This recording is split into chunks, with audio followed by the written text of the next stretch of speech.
Hey guys, what's up? Welcome back to another new video. You are watching Creative Camera YouTube channel. I'm your host SoHeB Hasan. Viewers, আমরা যারা দক্ষিণ এশিয়ার দেশে থাকি তারা প্রত্যেকেই জানি যে আমাদের দেশের আবহাওয়া কিন্তু চেঞ্জ হয়ে গেছে। মূলত যারা বাংলাদেশে আছি তারা উপলব্ধি করতে পারছি যে আবহাওয়া কিন্তু হঠাৎ করে চেঞ্জ হয়ে গেছে। বাইরে বৃষ্টি হচ্ছে, ভেজা ভেজা আবহাওয়া এবং সেই সাথে ঠান্ডা লাগতেছে। আর এই যে ভেজা ভেজা আবহাওয়া, এই আবহাওয়ার মধ্যে কিন্তু আমাদের ক্যামেরা ছোট্ট একটি সমস্যার কারণে বড়সড় ধরনের একটি ড্যামেজের সম্মুখীন হতে পারে।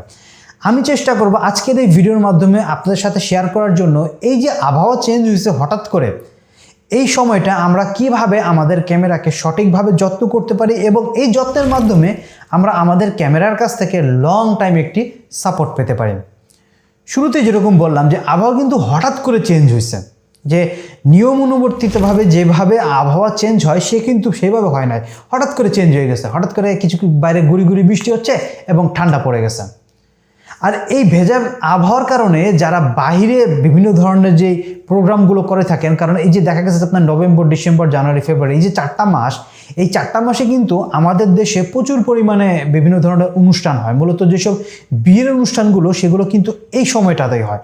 আর এই সময় ফটোগ্রাফাররাও কিন্তু প্রচুর পরিমাণে ব্যস্ত থাকে, আর এই কারণে তাদেরকে আউটডোরে বিভিন্ন ধরনের শুটিংয়ে যেতে হয়। তো এটা আপনারা অবশ্যই আপনাদের ক্যামেরার জন্য শিওর হবেন যে আপনার ক্যামেরা আপনি প্রপারভাবে প্রোটেকশন দিয়ে নিয়ে যাচ্ছেন কিনা কিংবা দিয়ে ব্যবহার করছেন কিনা।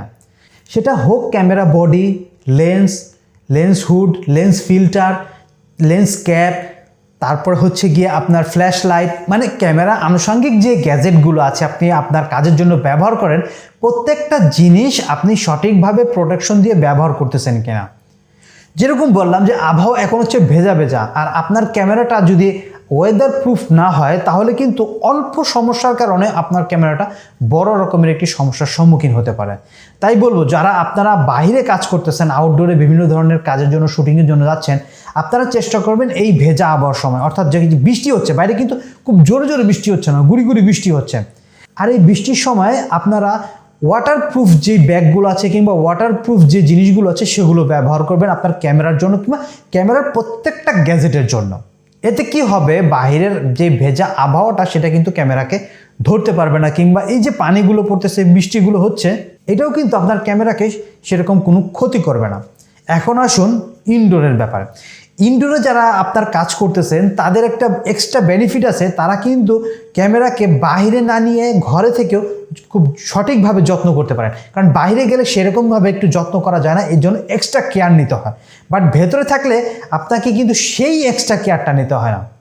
এক্ষেত্রে আপনি যদি আপনার ক্যামেরা যদি অনেক হয়, দেখা গেছে আপনার গ্যাজেট অনেকগুলো, ক্যামেরা গ্যাজেট অনেকগুলো, সেক্ষেত্রে আপনারা টাই বক্সটা ব্যবহার করতে পারেন। কিন্তু আপনার ক্যামেরা একটি, আপনার লেন্স একটি, কিংবা আপনার গ্যাজেট কম, সেক্ষেত্রে আপনার পক্ষে তো ডাই বক্সটা কেনা সম্ভব না। তখন কি করবেন? তখন আপনারা যে এয়ারটাইট যে প্লাস্টিকের বক্সগুলো আছে এগুলো ব্যবহার করবেন। আপনার ক্যামেরাটাকে এমন একটি কাপড় কিংবা এমন একটি জিনিস দিয়ে মুড়িয়ে রাখবেন যাতে ভেতর ক্যামেরাটা যেখানে রেখেছেন, যেটা দিয়ে মুড়িয়ে রেখেছেন, সেখান থেকে যেন ভেতরের আবহাওয়াটা বাইরে না আসতে পারে এবং বাহিরের ভেজা আবহাওয়াটা সেটা ভেদ করে ভেতরে ঢুকতে না পারে। এইটা দিয়ে যখন আপনি মুড়ালেন, মুড়ানোর পরে সেইখানে আপনার সিলিকা জেল দিয়ে আপনারা যে এয়ারটাইট যে প্লাস্টিকের বক্সগুলো আছে সেটার ভিতর রেখে দিবেন। আরেকটা জিনিস, আপনার ক্যামেরা কখনোই লং টাইম বসিয়ে রাখবেন না। সাপোজ ধরুন আপনার কাজ হয়তো অনেক দিন পরে পরে হচ্ছে, সেক্ষেত্রে একদিন কিংবা 2 দিন পর পর আপনারা ক্যামেরা বের করে ক্যামেরা যে ক্লিনিং কিটগুলো আছে সেগুলো দিয়ে ক্যামেরাটাকে পরিষ্কার করবেন 1 দিন 2 দিন পর পরে।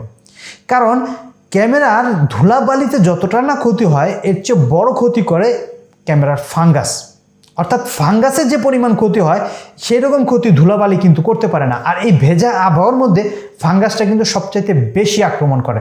আর এই ফাঙ্গাসের আক্রমণের কারণে আপনার ক্যামেরার যে মাদারবোর্ড আছে কিংবা ক্যামেরার অন্যান্য যে পার্টসগুলো আছে সেগুলো কিন্তু ক্ষতিগ্রস্ত হতে পারে। তাই ক্যামেরাকে লং টাইম বসিয়ে রাখবেন না, অবশ্যই সেটাকে 2-1 দিন পর পর, যদি আপনি দেখা যাচ্ছে আপনার কাজগুলো রেগুলার হচ্ছে না, একটু গ্যাপ দিয়ে হচ্ছে, সেক্ষেত্রে আপনারা এই জিনিসটা ক্লিনিং কিট দিয়ে কিংবা যে কোনো যে কিটগুলো আছে সেই কিটগুলো দিয়ে আপনারা ক্যামেরাটা রেগুলার পরিষ্কার করবেন। এরপরে আসতেছে যে এই যে আপনারা প্রত্যেক সময় ব্যবহার করতেছেন, ব্যবহার করার পরে সাপোজ ধরুন আপনি একটা কাজ থেকে আপনার ক্যামেরাকে নিয়ে আসছেন কিংবা কাজ শেষ করে আসছেন, আসার পরে আপনি যে জায়গায় রাখেন না কেন, আপনার ড্রাই বক্সে রাখেন কিংবা এয়ারটাইট বক্সে রাখেন না কেন, ক্যামেরাটাকে পরিষ্কার করে রাখবেন। আর কখনোই ভেজা হাতে কিংবা ময়লা হাতে আপনি আপনার ক্যামেরা ধরবেন না, কারণ সামান্য একটু বিন্দুর কারণে আপনার ওই ক্যামেরার ওইখানে ফাঙ্গাস পড়ে যেতে পারে। আর এই ফাঙ্গাস আস্তে আস্তে ধীরে ধীরে আপনার পুরো ক্যামেরার বডিটাকে আক্রমণ করতে পারে, যেটা আপনি হয়তো খালি চোখেও দেখতে পারবেন না, কিন্তু আপনি এমন সময় দেখলেন সেটা অনেক দেরি হয়ে যেতে পারে। তাই বলবো যে ভেজা হাতে কিংবা আপনার ময়লা হাতে কখনোই আপনি আপনার ক্যামেরাকে ধরবেন না। চেষ্টা করবেন হাত পরিষ্কার করে একদম মানে যাতে শুকিয়ে নিয়ে তারপর আপনি আপনার ক্যামেরাটাকে ধরার জন্য। কিন্তু তারপরেও হয় না, এই কারণেই যখন আপনি আপনার কাজের শেষে আপনার ক্যামেরাটাকে রেখে দিচ্ছেন, পরিষ্কার পরিচ্ছন্ন করে রাখবেন। কাজ বেশি না, অল্প কিছু কাজ। এই কাজগুলো যদি আপনারা এই ভেজা আবহাওয়ার সময় করেন, তাহলে আপনার ক্যামেরা বলেন, লেন্স বলেন, ক্যামেরার আনুষঙ্গিক যে গ্যাজেটগুলো বলেন, ব্যাটারি বলেন, লেন্স হুড বলেন, লেন্স ফিল্টার বলেন, লেন্স ক্যাপ বলেন, ফ্ল্যাশ বলেন, যতগুলো ক্যামেরা গ্যাজেট আছে প্রত্যেকটা গ্যাজেট কিন্তু এই ভেজা আবহাওয়ার মধ্যে আপনার যদি ওয়েদার প্রুফ নাও হয় তাও কিন্তু আপনি তাকে ভালো রাখতে পারবেন এবং এই সময় কাজ করেও আপনি স্বাচ্ছন্দ্য বোধ করতে পারবেন। আর যেই জিনিসগুলো আপনাদের সাথে শেয়ার করলাম, এগুলো অবশ্যই ফলো করবেন। আরেকটা জিনিস যেটা আপনারা আমি বলতে খেয়াল ছিল না, সেটা হচ্ছে ক্যামেরার ব্যাটারি। ক্যামেরার ব্যাটারি দীর্ঘ সময় আপনি আপনার ক্যামেরার ভিতরে রেখে দেবেন না। সাপোজ ধরুন আপনি কাজ শেষ করছেন, কাজ শেষ করে কী করলেন, আপনি ক্যামেরাটা ভিতরে আপনার ব্যাটারিটা রেখে আপনি ক্যামেরাটা রেখে দিলেন, কিংবা ডাই বক্সে আপনার ব্যাটারি সহই আপনি ক্যামেরাটা রেখে দিলেন। এই কাজটা কখনোই করবেন না। কাজ শেষ হয়ে যাওয়ার সাথে সাথে ক্যামেরা অফ করে ব্যাটারিটা বের করে ফেলবেন। আর ব্যাটারিটা কখনোই গরম উষ্ণ জায়গায় রাখবেন না। এতে কি হয়, ক্যামেরার যে ব্যাটারির যে কার্যক্ষমতা সেটা কিন্তু কমে যেতে থাকে। চেষ্টা করলাম আজকের এই ভিডিওর মাধ্যমে এই যে আবহাওয়াটা হঠাৎ করে চেঞ্জ হয়ে গেছে, এই ভেজা ভেজা আবহাওয়ার সময় আপনারা আপনাদের ক্যামেরাকে কিভাবে সঠিকভাবে যত্ন করবেন এবং তার কাছ থেকে একটি লং টাইম সাপোর্ট পেতে পারেন, এই ভিডিওর মাধ্যমে শেয়ার করার জন্য।